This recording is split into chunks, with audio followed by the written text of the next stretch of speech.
lebih dulu, jadikan kami satu. Mulailah dari kami lebih dulu, jadikan kami satu. Mulailah dari kami lebih dulu, jadikan kami satu. Beri kemuliaan buat Allah kita. Terima kasih Tuhan. Terima kasih Tuhan. Biar setiap kami Tuhan hari ini yang datang dengan segala perbedaan yang ada, Tuhan, kami tahu hanya Engkau yang mempersatukan setiap kami. Hanya kasih-Mu Tuhan yang sudah nyata dalam kehidupan kami, yang boleh membuat kami satu dengan yang lain yang berbeda. Kami boleh berjalan bersama-sama. Terima kasih Tuhan.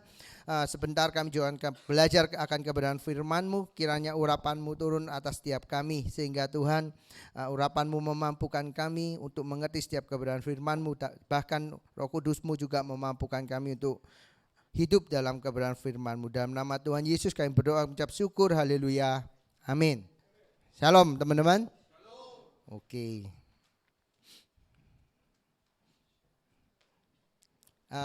Semua yang di sini lahir enggak langsung umur 20 ya, enggak ya. Ada yang namanya masa anak-anak ya. Masa anak-anak. Saya waktu kecil itu lahir di sebuah komplek ya, yang jalannya masih makadam, tahu ya, masih tanah, agak lama terus diaspal, aspalnya agak kasar. Ya. Ketika aspalnya agak rusak, diaspal lagi. Ya, di jalan-jalan itu saya itu tumbuh dari masa kecil sampai dewasa, ya kan?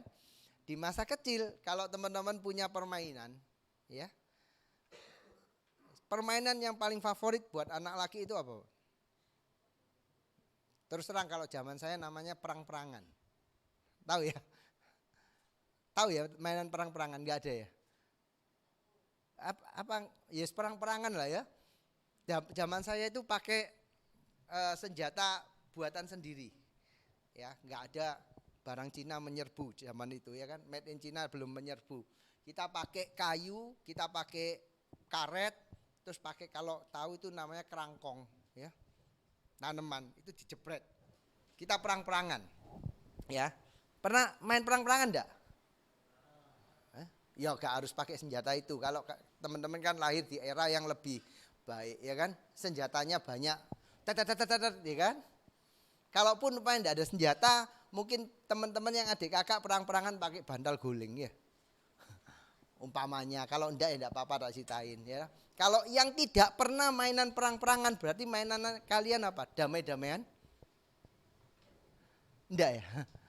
Kita itu dari kecil ya kan diajarin, disuguhin tayangan tontonan di televisi ya kan.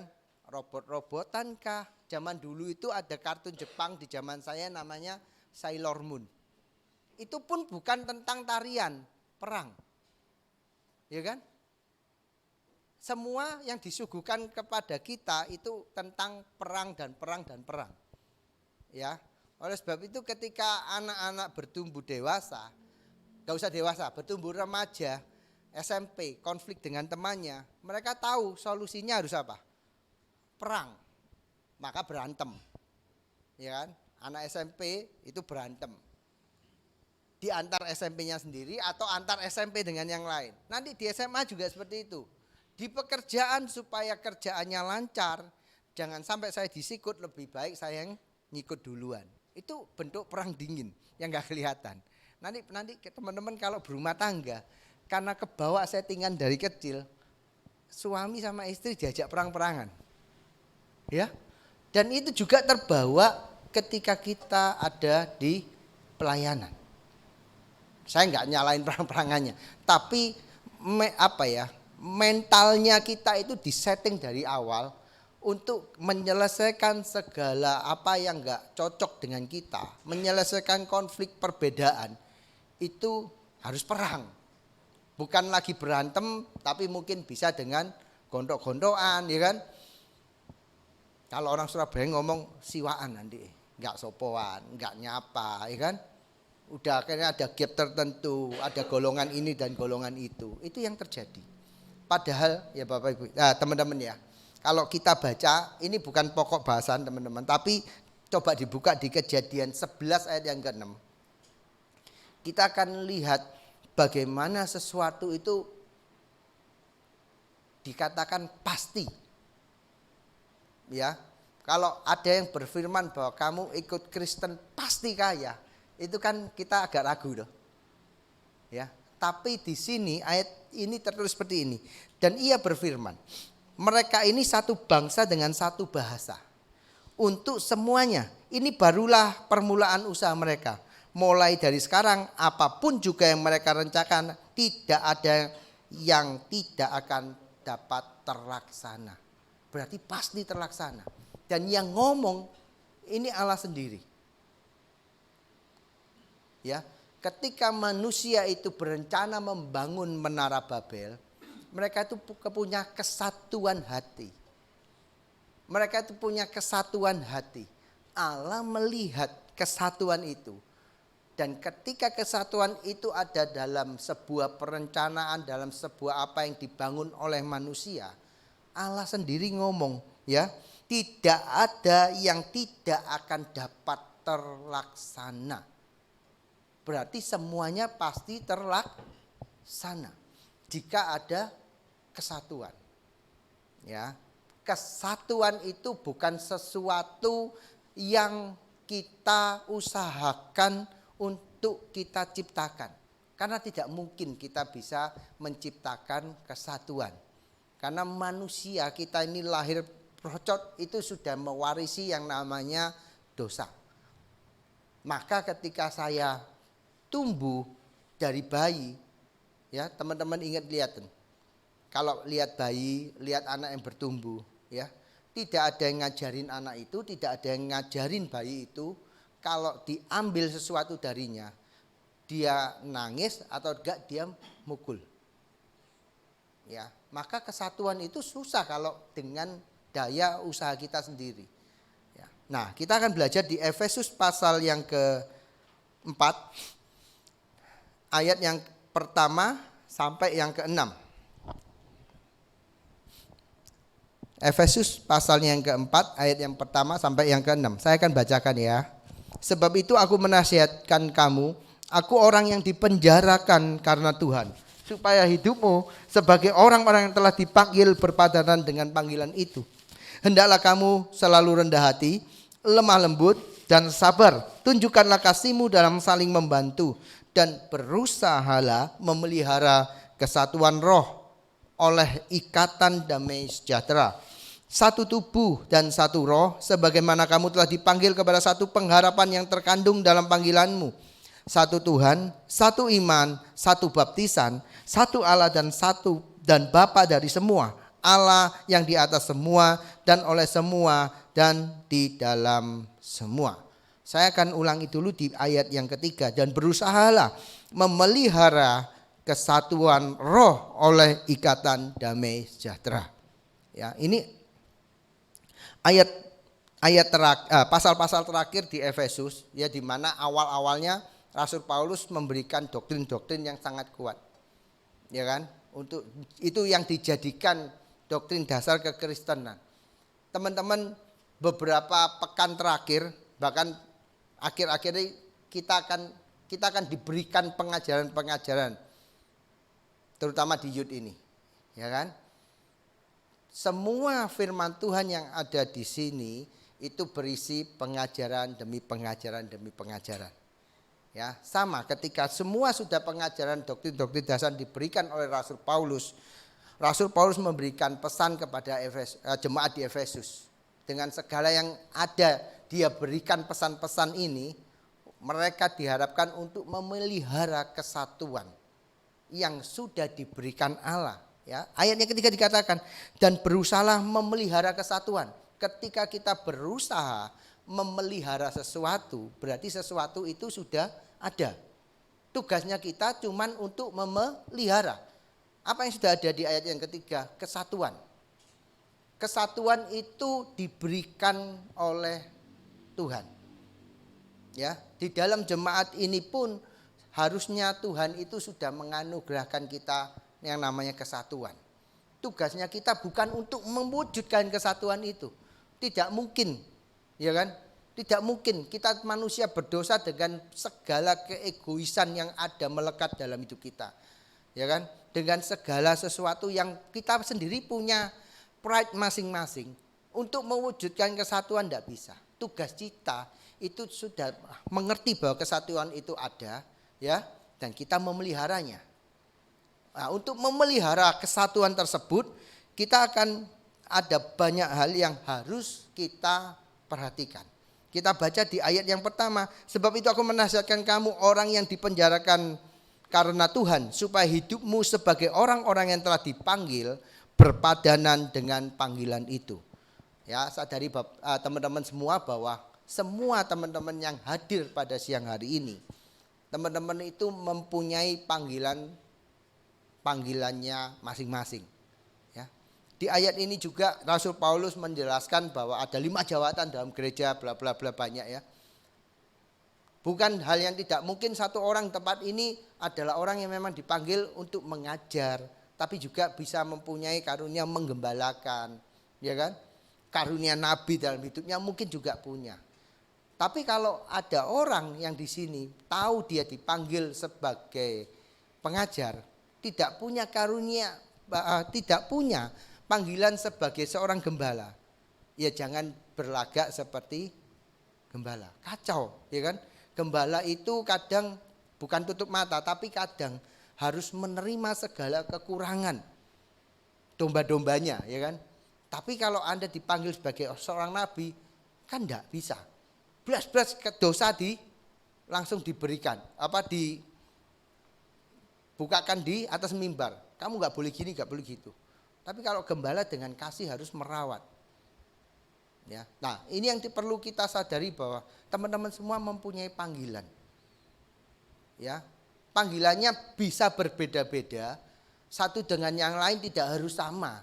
Karena kita dipanggil bukan untuk jadi seragam, tapi kita dipanggil untuk menjadi saling melengkapi.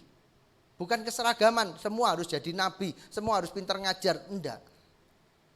Ya, dengan segala macam panggilan yang berbeda-beda, kita dipanggil untuk juga saling melengkapi. Nah, dasar dari panggilan itu kita harus sama dasarnya. Tidak bisa punya dasar yang berbeda-beda. Rasul Paulus memberikan dasar itu di ayat yang ke-4 sampai yang ke-6. Dasar dari panggilan itu ada 7-1. Ya, ada 7-1 yang dikatakan satu tubuh di ayat yang ke-4 ya. Satu tubuh. Kita satu tubuh dalam Kristus. Enggak ada dalam hal yang lain. Kita akan samakan dulu ya. Dasar panggilan kita itu satu tubuh di dalam Kristus Yesus. Yang kedua satu roh, ya Roh Kudus tentunya, tidak ada roh yang lain. Terus satu pengharapan kita sama, pengharapan keselamatan di dalam Kristus Yesus, tidak ada yang lain. Pengharapan keselamatan kita cuma satu dalam Kristus Yesus, itu harus jadi dasar panggilan kita. Satu Tuhan, yaitu Yesus Kristus itu sendiri. Satu iman, ya. Satu iman yang sama bahwa kita ini semua diselamatkan dan dibenarkan oleh iman kita dalam Kristus Yesus. Tidak ada satu iman yang lain ya, berkata bahwa kita diselamatkan karena perbuatan baik atau apa, tidak ada. Satu iman yang sama, satu baptisan meskipun metodenya lain-lain, tapi dasar baptisannya harus sama. Kita tidak sedang berdebat tentang metode baptisannya ya, tapi satu baptisan. Nama Bapa, Putra dan Roh Kudus, tidak ada yang lain. Ya, dan satu Allah atas semuanya itu. Ini harus jadi dasar panggilan kita. Kalau kita punya dasar yang sama, harusnya perbedaan itu tidak menjadikan kita terpecah belah satu dengan yang lain. Ya, tapi saling melengkapi. Ya. Nah, yang kedua, kalau hal-hal yang harus kita lakukan ketika kita tahu bahwa kesatuan itu sudah diberikan oleh Tuhan. Kita sadarin dulu bahwa kita mempunyai dasar yang sama dalam setiap panggilan dalam kehidupan kita. Yang kedua, ya kan? tentunya ketika kita menyadari bahwa panggilan itu adalah tugas kita untuk memeliharanya, ya, maka ketika kita mendapatkan panggilan kita itu harus punya sebuah perwujudan. Ya, dan perwujudannya pun harus sama. Sumbernya harus sama. Teladan dari Yesus Kristus itu sendiri. Ya, di ayat yang kedua dikatakan seperti ini, hendaklah ketika kita itu tahu panggilan kita, ya, hendaklah kamu selalu rendah hati. Ya, perwujudan dari panggilan tadi kita harus punya yang namanya kerendah hatian. Ya, teman-teman ya. Rendah hati itu maksudnya seperti apa sih? Simpelnya rendah hati itu kan kalau orang ngomong, oh orang yang rendah hati itu orang yang tidak tinggi hati. Paling gampang loh. Enggak sombong. Maksudnya enggak sombong gimana teman-teman? Atau kalau orang dunia ngomong, kalau kamu kaya, kalau kamu ganteng, kalau kamu cantik, sombong itu wajar. Ya toh, terus kamu itu miskin, enggak ganteng, enggak jelek. Kayak kamu sombong itu kurang ngajar. Itu bukan sombong yang seperti itu ya.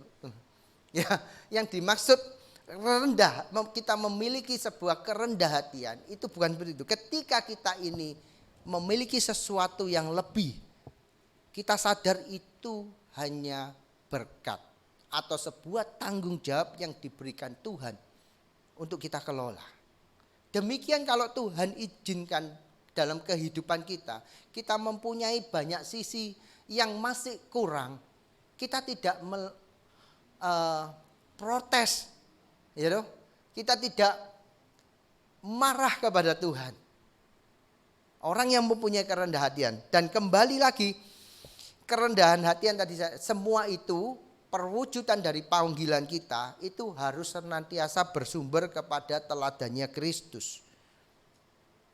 Berbicara tentang kerendahan hati, Yesus itu memberikan teladan bagaimana dia menganggap orang lain itu lebih penting dari dirinya sendiri.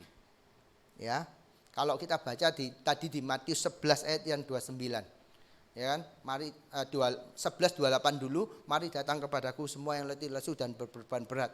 Aku akan memberikan kelegaan kepadamu. Ya toh? Ya. Belajarlah kepadaku karena aku rendah hati. Ya, yang ke-29. Nah, belajarlah kepada Kristus berbicara tentang kerendah hatian. Bagaimana Kristus itu menganggap kita ini loh, orang-orang yang berdosa itu lebih penting daripada hidupnya sendiri.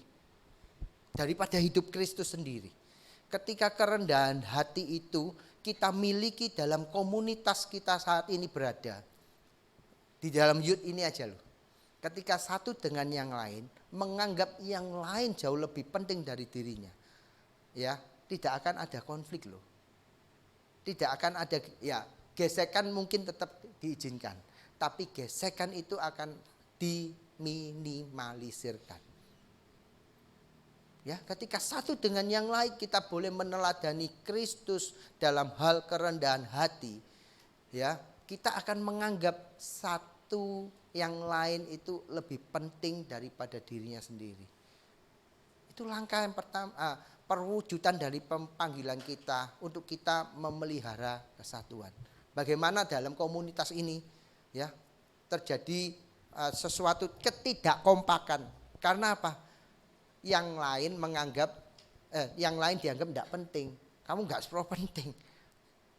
Coba kita punya teladan dari Kristus. Ketika dia menganggap kita ini orang-orang berdosa jauh lebih penting dalam hidupnya. Nyawanya dia berikan. Kepada siapa? Orang lain, kita ini orang berdosa. Ya. Yang kedua, lemah lembut. Hendaklah kamu selalu rendah hati. Teman-teman anggaplah rekan-rekan di youth ini jauh lebih penting daripada dirimu sendiri. Bukan berarti terus kamu gak ngurusin diri sendiri ya. Ya. Yang kedua, kelemah lembutan. Ya. Apa sih kelemah lembutan dalam teladan Kristus yang sudah diberikan buat kita dalam hal kelemah lembutan? Atau orang yang ketika kita tanyai jawabnya selalu lemah lembut, kan enggak dong. Lemah lembut itu bukan orang yang, kalau cewek boleh lemah lembut ya kan. Tapi nek cowok kan juga jangan terus lemah lembut, melambai-lambai, enggak. Lemah lembut, apa yang dimaksud dengan lemah lembut? Kalau kita belajar kembali kepada teladan Kristus ya kan. Apa itu bicara kelemah lembutan? Ketika Kristus ya, dia ada di dunia ini, dia 100% manusia, juga 100% Tuhan. Dalam waktu yang bersamaan, dia tetap memiliki kuasa, dia tetap memiliki ya kan, sifat ilahinya tetap melekat dalam hidupnya. Jadi ketika satu kali dia melihat Petrus, dia buka pedangnya, dia ayunkan ke salah satu telinga dari pasukan Roma itu yang menangkap dia. Kalau Kristus tidak mempunyai kelemah lembutan, apa yang dilakukan Kristus? Tidak perlu Petrus yang membuka pedangnya. Yesus tinggal ngomong, tinggal perintahkan. Ayo pasukan bala tentara Tuhan turun, habisi semua orang itu. Habis. Kalau itu Tuhan Kristus tidak memiliki kelemah lembutan. Tapi karena Kristus mempunyai kelemah lembutan, apa yang dimaksud? Kelemah lembutan bicara ketika kita ini mempunyai kuasa, ketika kita mempunyai otoritas, ketika kita mempunyai power, ketika kita mempunyai kedudukan, kita mempunyai sesuatu yang lebih dibanding orang lain, tapi kita bisa menekannya sedemikian rupa. Itu namanya lemah lembut. Oleh sebab itu ketika kita ditempatkan di sini, di youth ini, di komunitas ini, Anda tidak tahu Anda sebagai pemimpin, atau Anda lebih mengerti tentang sesuatu terutama firman Tuhan, Anda bisa menekan itu semua supaya ya kan, ketika kita tidak menggunakan itu dan kita bisa mencegah yang namanya sebuah konflik. Ya. Kalau kita ngomong, kamu nggak tahu saya ini pemimpin tempat ini. Karena kita menonjolkan otoritas, karena kita menonjolkan apa yang kita punya, apa yang power yang kita miliki, kita tonjolkan dalam menghadapi sebuah konflik, tidak akan terselesaikan. Kesatuannya akan tidak terwujud.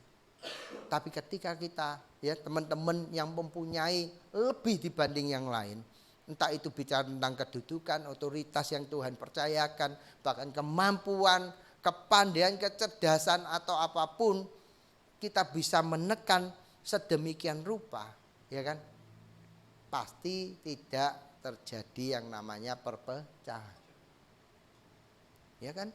Sebuah perpecahan itu terjadi kan karena kadang orang yang tidak memiliki lebih, melihat yang punya lebih, itu carpe diewe kalau orang Surabaya ngomong. Seenaknya sendiri. Orang boleh punya otoritas yang diberikan dalam hidupnya. Tapi otoritas itu bukan digunakan untuk menekan orang-orang yang ada di bawahnya. Ketika kita punya kontrol atas apa yang kita punya, untuk menggunakannya sedemikian rupa dengan bijaksana, itu namanya kelemah lembutan. Sebuah konflik itu terjadi seringkali seperti itu. Ini dalam sebuah keluarga ya. Kenapa kok dalam keluarga-keluarga seorang anak itu didapetin nurut di rumah, tapi di luar sedemikian liarnya? Karena mereka mempunyai orang tua yang merasa orang tua itu punya otoritas, ya kan? Dia menekan anaknya sedemikian rupa. Dia menciptakan, dia menumbuhkan anak-anak yang takut pada orang tua, tapi tidak punya rasa hormat. Kenapa? Karena dia tumbuh ditekan.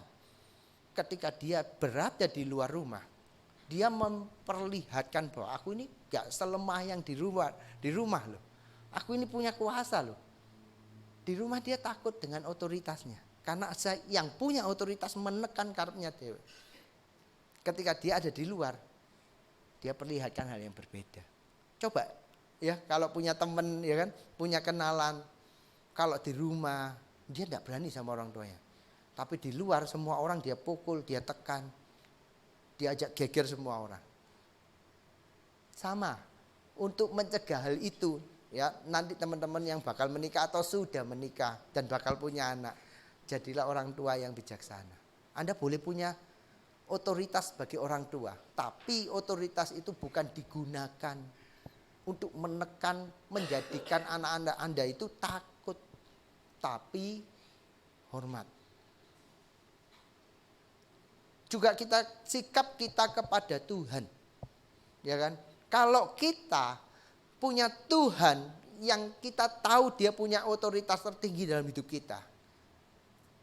Kalau kita salah, langsung kita dihukum. Salah langsung dihukum. Kita akan jadi orang yang benar-benar takut sama Tuhan. Tapi takut dalam tanda kutip. Tapi Tuhan, ya kata takut di dalam Alkitab, takut kepada Tuhan, itu kan artinya bukan takut kan. Bukan takut seperti anak yang takut kepada orang tuanya karena ditekan sama orang tuanya. Bukan seperti itu kan. Takut itu berarti kita hormat kepada Tuhan. Kita ini hormat kepada Tuhan, bukan takutnya karena kita ini ditekan sama Tuhan. Kita hormat karena kita tahu dia Tuhan yang penuh dengan kuasa. Ya, dia Tuhan yang penuh dengan otoritas dalam kehidupan kita. Tapi dengan segala kuasa yang dia punya, kita ini tidak dilangsung kalau kita berdosa dihukum. Melakukan kesalahan dihukum, enggak loh. Penuh belas kasihan. Itu yang membuat kita hormat sama Tuhan. Nah, teman-teman yang mempunyai lebih dari yang lain. Saya tidak ngomong punya uang lebih, bukan ya. Entah teman-teman jauh lebih pandai, lebih mengerti firman Tuhan. Yang punya otoritas di tempat ini, baik sebagai ketua youth kayak ketua departemen apa kayak, ya. Kuasailah itu sedemikian rupa, bukan untuk menekan orang yang di bawah, tapi bisa mempergunakannya sedemikian rupa. Itu namanya kelemah lembutan. Ya, kalimat yang berikutnya, dan sabar. Ya, hendaklah kamu selalu rendah hati, lemah lembut dan sabar. Konflik itu terjadi karena yang namanya punya kesabaran. Nah, kesabaran itu seperti apa teman-teman? Ketika badan saya ini kecil, saya ini kurus, kering, kecil, ya kan? Saya ini antri di Indomaret, tiba-tiba di depan saya ada seorang yang berpakai seragam aparat, badannya gede, motong antrian saya. Ya kan? Terus teman saya ngomong, "Lu kok dipotong? Kamu dipotong loh antrianmu." Ya sabarlah. Itu bukan sabar, takut. Ya kan? Itu takut. Ketika teman-teman, ya kan, karena ditekan sesuatu, ya kan, karena Anda merasa ditindas sesuatu, Anda menerima karena Anda tahu bahwa saya tidak punya daya untuk melawan. Itu bukan sabar, ya kan? Yaitu karena Anda memang tidak punya daya untuk melawan. Mungkin takut, memang Anda lemah. Itu bukan bentuk sebuah kesabaran. Tapi sabar yang di sini, yang harus kita lakukan sebagai orang yang dipanggil untuk juga memelihara kesatuan yang sudah Tuhan berikan buat kita. Kesabaran itu bentuknya seperti apa?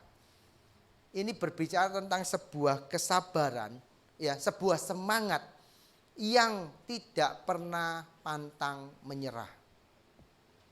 Sebuah semangat yang terus dilakukan terus-menerus untuk mewujudkan sesuatu dalam kehidupan kita. Itu namanya kesabaran. Ya. Oleh sebab itu kalau kita baca di Amsal 16 ayat 32, apa yang dikatakan? Orang yang sabar itu melebihi seorang pahlawan. Ya. Orang yang kuat itu bisa dikalahkan cuman dengan orang yang sabar. Menghadapi sebuah perbedaan dalam sebuah komunitas, contohnya di youth ini, ya kan? Kalau yang punya otoritas atau yang punya kedudukan lebih tinggi di youth ini tidak mempunyai semangat, ya, yang tidak kenal menyerah dalam menyelesaikan konflik, konflik itu akan tetap ada, perbedaan itu akan tetap terpelihara di dalam komunitas ini. Tapi kalau satu pihak dengan yang lain mempunyai semangat yang tidak kenal menyerah, mewujudkan memelihara kesatuan itu harus dilakukan dengan semangat yang tidak pernah mempunyai kata menyerah. Baru akan terwujud. Baru akan terpelihara yang namanya kesatuan itu. Kalau enggak, akan ada bicara di youth ini, males lah ikut urusannya si A, itu urusnya si B. Diurus enggak bisa, diomongi enggak bisa. Ya enggak akan berjalan yang namanya pelayanan di youth ini. Tapi karena ada satu dua pihak yang mempunyai semangat terus menerus untuk memelihara kesatuan dalam youth ini bisa bertahan dengan baik dalam hal kesatuan, bahkan dimungkinkan bisa bertumbuh. Ya. Nah, harus mempunyai yang namanya kesabaran. Satu dengan yang lain mempunyai semangat ngoyo untuk mempertahankan kesatuan. Kesabaran berbicara tentang apa? Sikap yang tidak mudah bereaksi terhadap sebuah kesalahan atau kekurangan orang lain. Itu namanya kesabaran. Anda diberikan otoritas, ya toh, sebagai pemimpin, tapi ketika Anda dapati orang lain yang Anda pimpin, Anda dapati mempunyai kesalahan. Ya, mempunyai kekurangan. Anda tidak bereaksi berlebihan. Yang mana reaksi kita itu kan menentukan. Ya kan? Sebagai pemimpin ketika kita itu bereaksi keliru terhadap sebuah kekurangan kesalahan dari orang-orang yang kita pimpin, itu menentukan loh. Kesatuan yang dalam komunitas itu akhirnya terpelihara atau malah pecah. Oleh sebab itu hendaknya kita punya kontrol. Kontrol itu dinamanya kesabaran. Dan itu senantiasa bersumber pada teladan Kristus. Coba kalau dalam menghadapi pelayanannya Yesus dalam 3,5 tahun dalam kehidupannya, Tuhan Yesus tidak punya yang namanya kesabaran. Ya kan? Tidak terwujud yang namanya salib buat kita. Justru karena Tuhan Yesus sudah memberikan teladan 3,5 tahun, banyak hal di mana Kristus itu seharusnya bisa lepas kontrol. Maka tidak akan terwujud yang namanya salib buat kita. Ya. Ada 3 hal tadi. Hendaklah kamu selalu rendah hati, ya kan? Lemah lembut dan sabar. Dan tunjukkanlah kasihmu dalam saling membantu. Ya, kata dalam saling membantu itu kalau di kita bahasa lain itu lebih enak artinya ya. Tapi bukan saling membantu. Di bahasa lain lebih mempunyai arti menanggung satu dengan yang lain. Hendaknya kamu itu saling menanggung satu dengan yang lain. Karena kata membantu itu tidak punya dasar legal yang kuat. Kata membantu itu kan aku mau bantu kamu. Kalau umpamai usahaku mentok ya udah berhenti. Tapi ketika aku akan tanggung biaya sekolah anakmu, itu ada dasar komitmen yang kuat. Ya. Tapi kalau membantu ya ala kadarnya, ada limitnya, ada batasnya. Tapi kata menanggung itu punya dasar komitmen. Nah, ini yang diminta menurut Rasul Paulus. Dalam satu komunitas, satu dengan yang lain itu punya rasa menanggung. Kalau satu kurang, satu tidak mampu, kita tanggung. Kita komitmen untuk benar-benar membantu. Bukan cuma sekedar membantu ala kadarnya. Tapi membantu yang didasari oleh sebuah komitmen. Bukan nek kamu tak omongin tidak bisa, ya udah urusanmu. Tidak, kita bantu, kita bimbing sampai dia benar-benar menyelesaikan masalahnya, sampai persoalan yang dihadapinya bisa selesai. Nah, ini rasa ini harus kita pelihara, kita harus punyai. Sehingga kesatuan, ya. Sekali lagi, kesatuan yang sudah Tuhan berikan itu terpelihara. Saling membantu, bukan saling menjatuhkan. Ya. Setiap orang di tempat ini, tidak ada yang diciptakan di tempat ini kita diciptakan perfect. Tidak ada. Pasti ada sisi kekurangan dalam hidup kita satu dengan yang lain. Saya pasti ada satu sisi, dua sisi, tiga sisi mungkin yang tidak saya punyai, tapi mungkin dipunyai Jeffrey, dipunyai Peter, dipunyai siapapun. Demikian juga apa yang saya punya belum tentu dipunyai oleh Peter. Apa yang saya punya belum tentu dipunyai oleh Maxi. Itulah tugas kita satu dengan yang lain, saling membantu, menanggung. Agar, ya kan, apa yang kurang kita saling menutupi satu dengan yang lain. Tapi bukan malah saling menjatuhkan. Alah, kamu itu gak bisa. Kamu kan memang gak mampu, kamu bodoh, kamu apa? Dieksploit, ya toh, terus dijadikan bahan bulian. Itu jangan sampai terjadi dalam sebuah komunitas. Ya, karena sadarlah Anda yang membuli, Anda pun punya sisi kurangnya. Ya. Kalau saya ada orang berdosa, maaf ya. Kalau ada orang berdosa dalam sebuah rumah tangga umpamanya, ini rumah tangga lebih naik dulu ya. Dalam hal rumah tangga, dalam sebuah komunitas gereja, suami atau istrinya selingkuh. Janganlah kok dalam komunitas itu, ya kan, membuli atau bahkan menghakimi, kamu itu jadi suami atau jadi istri selingkuh. Dosa selingkuh itu tidak lebih ringan dari dosa ketika kamu melakukan cuman bohongin, mencuri karena belum ketahuan aja. Ya kan? Berapa banyak dosa yang sebenarnya kita juga lakukan, untungnya belum terungkap. Cuman belum terungkap aja.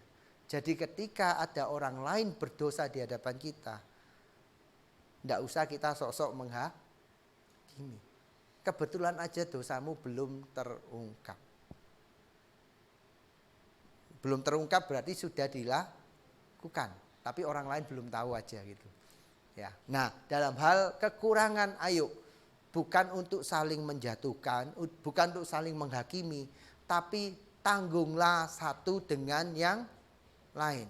Maka ayat yang ketiga itu baru bisa akan terwujud. Yang namanya memelihara kesatuan.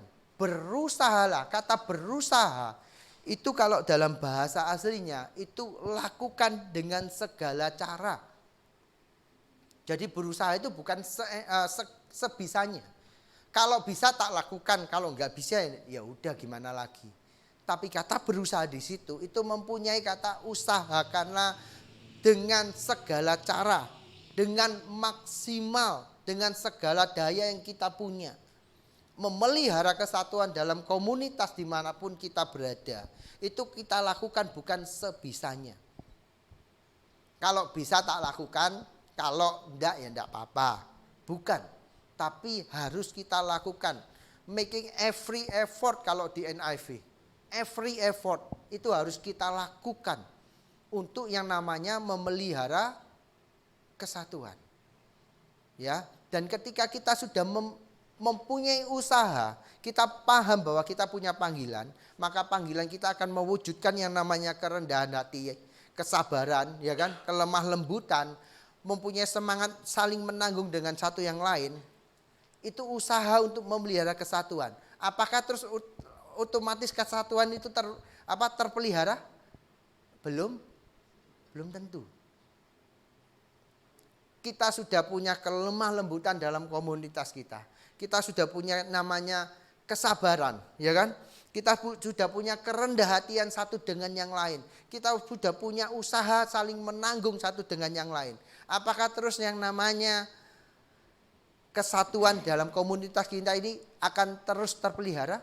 Belum tentu loh. Oleh sebab itu ayat yang ketiga dikatakan seperti ini.